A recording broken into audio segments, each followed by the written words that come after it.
Hello and good evening viewers, कैसे हैं आप लोग। स्वागत है आपका शेयर बाजार ज्ञान की एक और वीडियो में। और आज की इस वीडियो में हम बात करने वाले हैं एनबीसीसी इंडिया लिमिटेड के शेयर के बारे में। एनबीसीसी इंडिया आज 139.2 2.5% की फॉल जो देखने को मिला एनबीसीसी के अंदर में।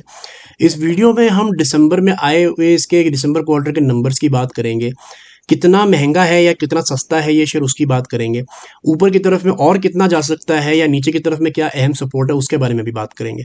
तो अगर आप लोग चैनल पे नए हो तो आप चैनल को प्लीज़ सब्सक्राइब कीजिए ताकि रोज़ आने वाली जो वीडियोज़ हैं वो आपको लगातार मिलती रहे।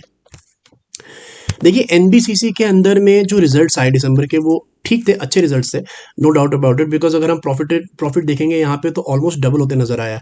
49 करोड़ का प्रॉफिट था लास्ट दिसंबर में और इस बार 94 करोड़ का प्रॉफिट जो है कंपनी ने दर्ज किया है। रेवेन्यू में बढ़त है 1587 करोड़ से बढ़ के 1900 करोड़ के ऊपर का रेवेन्यू जो है सेल्स जो है कंपनी ने किया है। और ऑपरेटिंग प्रॉफिट जो है वो 100 करोड़ के ऊपर में किया है। I think first time in the last 12 quarters. इससे पहले का तो मुझे नहीं पता, लेकिन पिछले 12 क्वार्टर में पहली बार 3 डिजिट के अंदर में इन्होंने अपना एबिटा जो है वो पेश किया है। मार्जिन फ्लैट ही है, मार्जिन 5% के ऊपर थे लास्ट दिसंबर में भी और इस बार भी 5% के ऊपर में। तो रिजल्ट तो अच्छे हैं। So what is the first view, सबसे पहली चीज एनबीसीसी को देख के क्या समझ में आती है। देखिए मेरे हिसाब से स्टॉक जो मेरे को सबसे पहले नजर में ये चीज आती है कि स्टॉक बहुत अच्छा है और मैं इस स्टॉक को 50 रुपीज से कवर कर रहा हूँ। वीडियोस पड़ी हुई चैनल पे 50 रुपए के लेवल से मैं बोल रहा हूँ कि लेना चाहिए स्टॉक में, अच्छा मोमेंटम है। ऑब्वियसली मुझे भी नहीं पता था कि 170 तक चला जाएगा। I am not kidding about that, मुझे भी नहीं पता था। मुझे लगा ज़्यादा ज़्यादा 100 रुपए तक जाएगा, लेकिन ये 170 तक जाएगा, आई हैड नो आइडिया। ठीक है, मेरे हिसाब से 170 तक जो ये गया है ये थोड़ा नहीं काफ़ी ज़्यादा चला गया है। उसके पीछे लॉजिक क्या है? देखिए हमेशा जो स्टॉक है ना वो कंपनी के परफॉर्मेंस से बहुत ज़्यादा ऊपर नीचे नहीं भाग सकता। That is the logic. In the long term जितनी कंपनी ग्रो कर रही है उतना ही स्टॉक ग्रो करता है। ये लॉजिक है मार्केट के अंदर में। हम मार्केट में क्यों आते हैं? मार्केट के अंदर हम इसलिए आते हैं बिकॉज एफडी में अगर हम पैसा लगाते हैं तो एफडी के अंदर में हमारे को आज की डेट में 6 to 7% रिटर्न मिलता है रिस्क फ्री। ठीक है, वो हमारे को काफ़ी नहीं होता बिकॉज हमारे को ये पता है कि इन्फ्लेशन ही आजकल 5% के करीब रहती है। तो जो आज की डेट में जो चीज़ 100 रुपये की वो अगले साल 105 रुपये की हो जाएगी। इसीलिए पैसे की वैल्यू कम हो जाती है, इसलिए 6-7% is not enough in the long term. ठीक है, तो लोग क्या करते हैं, फिर लोग स्टॉक मार्केट में आते हैं। स्टॉक मार्केट में आने का लॉजिक क्या है कि आप अगर ढंग की कंपनी में पैसा लगाओगे तो आपको एवरेज 12% का रिटर्न मिल जाएगा। ऑन एन एवरेज 10 साल अगर आप लगाओगे तो आपको 12% करके मिल जाएगा। That is double of an FD. अब 12% का नंबर कहाँ से आता है? देखिए 12% का नंबर आता है from the growth of the company. Normally एक अच्छी ब्लू चिप कंपनी जो है वो 12% के लेवल से ग्रो करती है एवरेज। कोई 15 करेगा, कोई 10 करेगा, कोई 18 करेगा, लेकिन एवरेज अगर आप किसी म्यूचुअल फंड में लगाओगे पैसा जो 100 कंपनी में पैसा लगाता है आपको वहाँ 12% का ग्रोथ मिलेगा और 12% के ग्रोथ से ही आपका स्टॉक जो है वो भागता है। अब एनबीसीसी का अगर आप यहाँ पे लॉजिक देखोगे तो पिछले दिसंबर के अंदर में स्टॉक का प्रॉफिट था 49 करोड़, कंपनी का प्रॉफिट था 49 करोड़। इस दिसंबर में हो गया डबल, 94 करोड़। ठीक है, स्टॉक कितना भागा है अगर आप यहाँ देखोगे तो पिछले दिसंबर में यानी कि दिसंबर ऑफ 2022 अगर हम बात करेंगे, क्योंकि दिसंबर 2023 तो ये हो गया, दिसंबर 2022 में ये स्टॉक था 35-40 रुपए का। अब कहाँ पे है? 170 पे। कितने गुना बढ़ गया? ऑलमोस्ट 5 गुना। क्या प्रॉफिट 5 गुना बढ़ा? नहीं, प्रॉफिट बढ़ा 2 गुना। तो द स्टॉक विल एडजस्ट। मेरे हिसाब से पहली चीज जो मैं बोल सकता हूँ कि अपर साइड तो कैप्ड है। अब ये 170-180 के ऊपर जाता है मुझे नहीं दिखता। That is number 1। लेकिन अभी तक इसका पूरा तरीके से ब्रेक डाउन नहीं आया है। मुझे लगता नहीं कि कमजोरी है स्टॉक के अंदर में। उसके पीछे लॉजिक क्या है कि अगर हम लास्ट वीक का कैंडल देखेंगे ना तो नीचे 120 रुपए का लेवल लगा के ये ऊपर फिर आया है, 20 रुपए फिर ऊपर भागा है। So there is not a lot of panic in the share. तो जिन लोगों ने लेके रखा है उनको पैनिक करने की जरूरत नहीं है। अब इसके अंदर में इंटरेस्टिंग चीज क्या है मैं आपको बताता हूँ।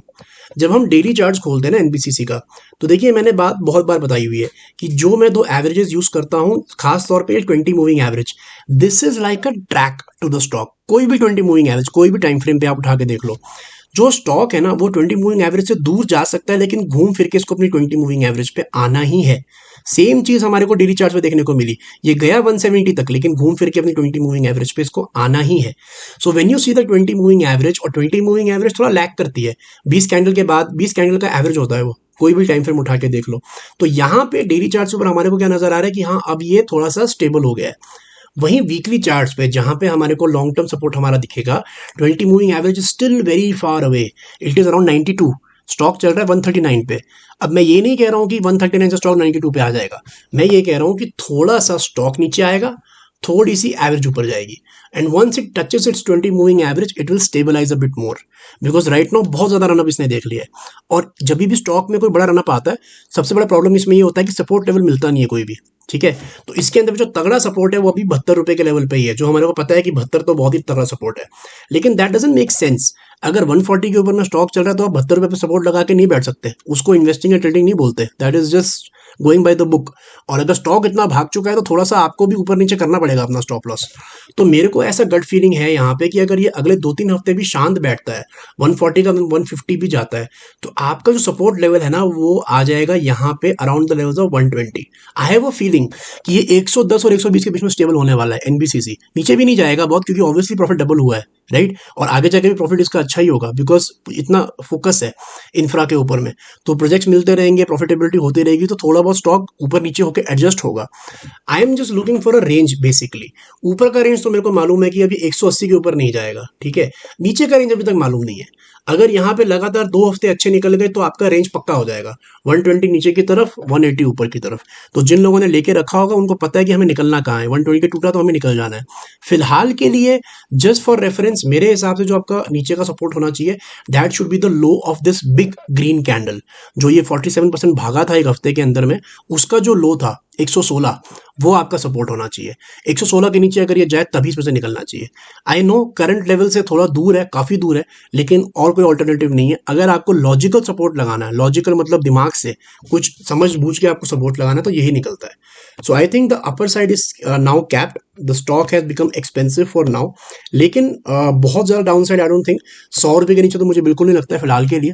एकदम से कोई ड्रेडफुल गिरावट आ गई तो बोल नहीं सकते, बट जो नए लोग हैं इसको जो मिस कर चुके हैं, it's better to avoid. Now it has run up quite a bit, और जो लोग बने हुए हैं वो भी बने रहे, बिकॉज अभी तक इसके अंदर में कोई ब्रेकडाउन की स्थिति आई नहीं है। तो दोस्तों ये था मेरा आज का वीडियो एनबीसीसी। आई होप आपको लॉजिक लेवल्स रिजल्ट सब समझ में आ गया। कोई सवाल है आपका तो आप कमेंट सेक्शन में ज़रूर डालें। मैं मिलूंगा आपसे अपनी अगली वीडियो में, तब तक आप अपना ख्याल रखें and all the best guys.